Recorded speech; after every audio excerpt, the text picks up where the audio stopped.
Hi, I'm Bob Tabor with LearnVisualStudio.net. In this lesson, we're going to talk about working with external JavaScript files.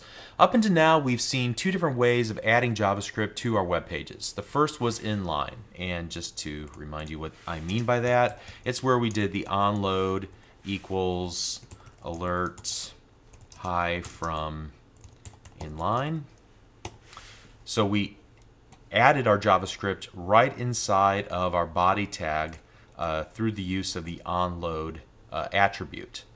That was one way to add the code. The other way was through a script tag. And this is what we've been doing all along. And so inside of here, we were able to type in hi from script tag. And so let's just see those in action, because I'm going to delete them here really quick. Hi from script tag, hi from inline, okay? And in both of those cases, I made the point of saying, let's go ahead and just delete that. I made the point of saying that that this is not the right way to add JavaScript to your web pages. I did it to keep things simple, but from now on we're going to be taking the correct approach. The right way to add JavaScript to your application is to add it to one or more external files that only contain JavaScript. The convention that most developers use is to add a file extension with the .js at the end, but I don't believe that's a requirement. Let me show you what I mean by this. So first of all, let's go ahead and continue to use our script tag. We're just going to add an additional attribute, src for source. And in this case, we'll just keep our source file in the same directory as our HTML page. So I'll just type in script.js. Right now, we need to create a script.js file. So here I'm just going to type alert hello from script.js. And I'm going to save this in my desktop, fundamentals folder, all files, script.js, save.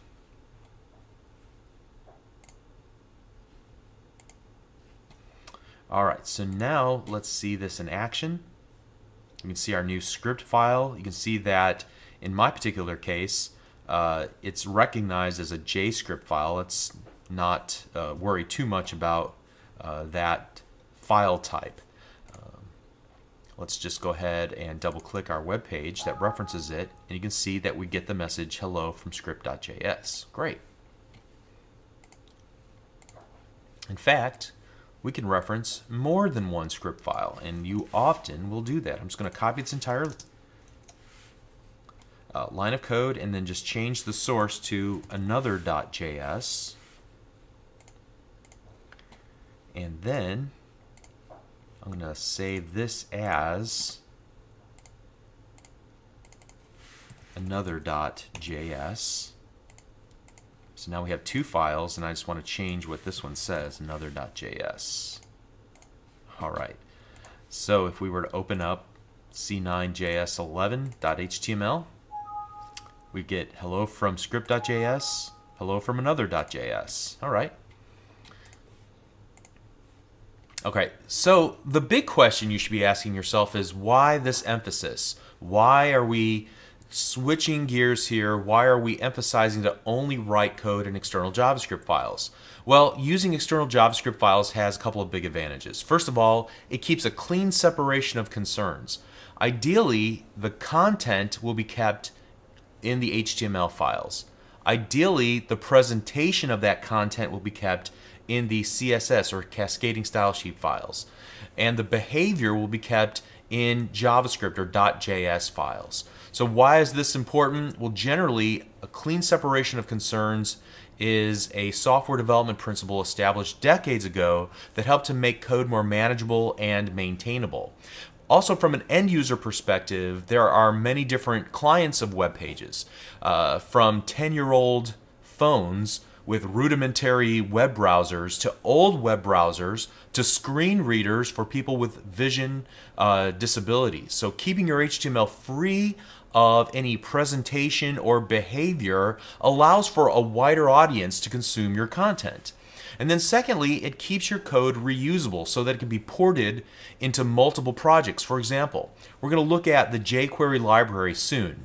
And there are other JavaScript libraries that are available. In fact, many are available. And they're reusable because all the code belonging to that library has been kept in its own separate .js file.